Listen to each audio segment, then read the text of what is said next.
All right. Hey, everybody. Welcome to um, a quick little video about today's assignment. And it's got notes and then two example problems in it as well. But today is all about, will the object sink or will the object float? So here I have a gray block and a pool of water that I can put it down into. I'm going to let go of it. Do you think it's going to sink or float? Drop it. It goes to the bottom, but it does come back up to the top and it floats barely. Well, we should be able to figure that out. Physics should be able to tell us that this object, based off of some things about it, will it sink or will it float? All right, so that's the point of today's stuff. So let's start by doing a quick review. All right, so this block is floating in the water right now. I've got a block floating in the water. If we wanted to do a free body diagram of this block, the first force you all would say would be gravity. Boom. So we've got gravity down, 46.21 newtons down. It's floating though, it's not moving, it's not falling anymore. So there must be another force. What is that force? That force is buoyancy, up. So there's a buoyant force up and gravity down. They're equal to each other at this point because it's not moving. It's not speeding up or slowing down. It's in equilibrium, so there are equal forces up and down. If I were to submerge this block, we can see that the buoyant force is a little bit more when it's fully underwater, which is why when I let go of it, it floats up to the top. That buoyant force pushes it up to the top, speeds it up until it's equal, comes out of the water a little bit, and then we get equal forces there. So let's put that in the notes. So for an object that's floating, we have buoyant force up, gravity down. So gravity force down, Fg down, buoyant force up. So it's our free body diagram, a down arrow and up arrow. That's all there is. And then you need to think about the net force. So how does gravity compare to the buoyant force? If gravity is more than the buoyant force on the object, then that object's going to sink. If the buoyant force is more than gravity, then that object floats. So it's all about the two forces and how they interact. And the final little review is how to calculate. In order to compare two forces, we need to be able to figure out what they are.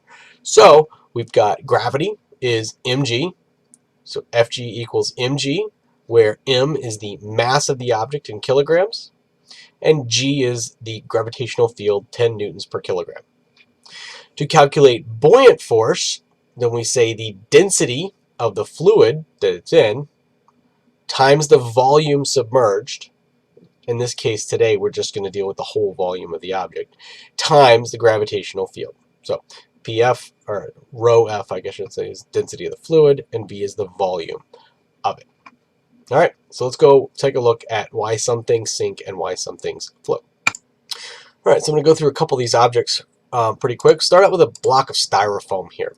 So I've got a block of styrofoam. I've got the forces turned on here, so I can see that the weight of the object, the blue, is 7.35 newtons down. And if I take it and I submerge it completely in the water, the buoyant force is 49 newtons up. So that is a much larger buoyant force than gravity. So when I let go of this block, it's going to shoot up to the surface and float. So the gravity was less than the buoyant force could be for that object. All right, well, what about instead if I get some wood? What about a block of wood? Does wood float? You'll say, yeah, wood floats. Well, let's look. All right, 19.6 newtons down. If I submerge that in the water, I see 49 newtons up. Wait a minute. Why does the block of wood have the same buoyant force as the styrofoam block? Isn't wood more dense? Isn't it different? Key here is it doesn't matter. It's the same buoyant force if it's the same volume. They're the exact same volume of block, so it's going to have the same buoyant force, 49 newtons. In this case, it's only 19.6 newtons of weight, and so the wood, if I let go of it, shoots up and floats on top of the water. All right, keep going. Let's look at ice. If I take a piece of ice, it's got 45 newtons down, submerge it, 49. Sure enough, the ice is going to float. Now, it floats much deeper because I need a good bit of buoyant force, so I need to submerge a good bit into the water there. But it does still float because the 49 possible buoyancy is greater than the 45 weight. All right, So then the next object is a brick. So if I've got some bricks here, I've got 98 newtons down. I submerge that in the water. I can see that it's 49 newtons. So sure enough, if I let go of this, the brick sinks to the bottom. And finally, what about aluminum? If I take aluminum, a big block of aluminum is 132 newtons down. And if I submerge it, it's only 49 up. So since the gravity is bigger than buoyancy, I let go, it sinks. So some things sink if the gravity on them is more than the buoyancy would be, and other things float. All right, let's take some notes on that. All right, so pretty simple. Object float, is the buoyant force bigger or equal to gravity? So if the buoyant force, when you calculate it, is bigger or equal to the gravity on that object, so bigger buoyant force than gravity, then it floats. If instead, if the gravity or buoyant force is less than gravity, or the gravity is more than the buoyant force, then it will sink. So in all the questions today that say, will it float or will it sink, we got to figure out the two forces and just compare them together. All right, so for the first example, does it sink or does it float? Before we get to that, I do have a quick table here of some different fluids. Now, it doesn't have to be liquid. All right, we can use air as a fluid. Some things float in air, balloons particularly, and one of the examples is a balloon. So we'll do that on the back, or you'll try that one on the back. But I've given you the density of each of these fluids, and this will be the density you use when determining the buoyant force in the different fluids. So if it's freshwater, you use 1,000 for density. If it's ocean or seawater, you use 1,025 kilogram per meter cubed. And if it's air, it's only 1.2, much less dense than the waters.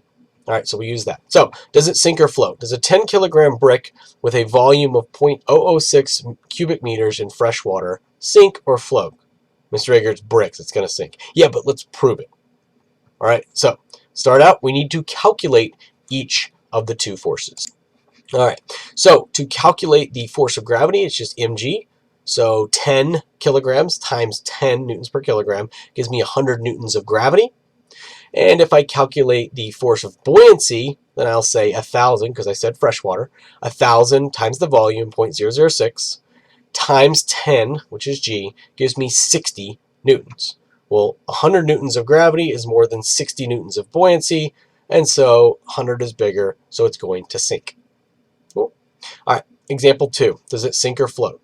Does a 100 kilogram metal, oh, it's metal, it's obviously going to sink. Well, not if it's a boat. You can shape that metal to displace a lot of volume.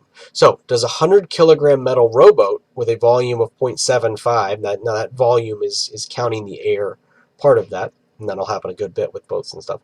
100 kilogram metal rowboat with a volume of 75 cubic meters in seawater. All right. So we'll calculate the force of gravity acting on the metal rowboat. So it's mg, 100 kilograms times 10 newtons per kilogram gives me 1,000 newtons of weight. So that's gravity. And what is the buoyant force? Well, rho vg. So 1,025, now I use the ocean water number, actually wouldn't have mattered in this case, but 1,025, a little bit more dense, times 0.75 cubic meters times 10 gives me 7,687 newtons. So way more upward buoyancy force than the weight of the boat. And so it's actually going to float pretty high in the water. It's only going to end up being 1,000 of this to make it float. So we'll have a lot of leftover volume out of the water there.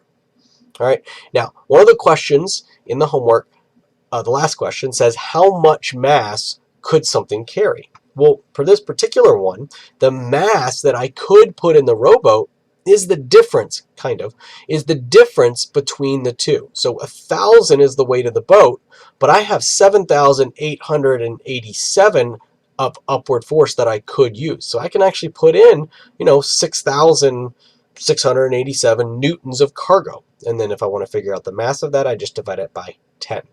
So that's going to be how you do the last question in the homework. Look at the two numbers. The difference will be the amount of cargo that I could load into this boat before it would sink underwater. All right. Ask me comments if you have questions, and have a good one.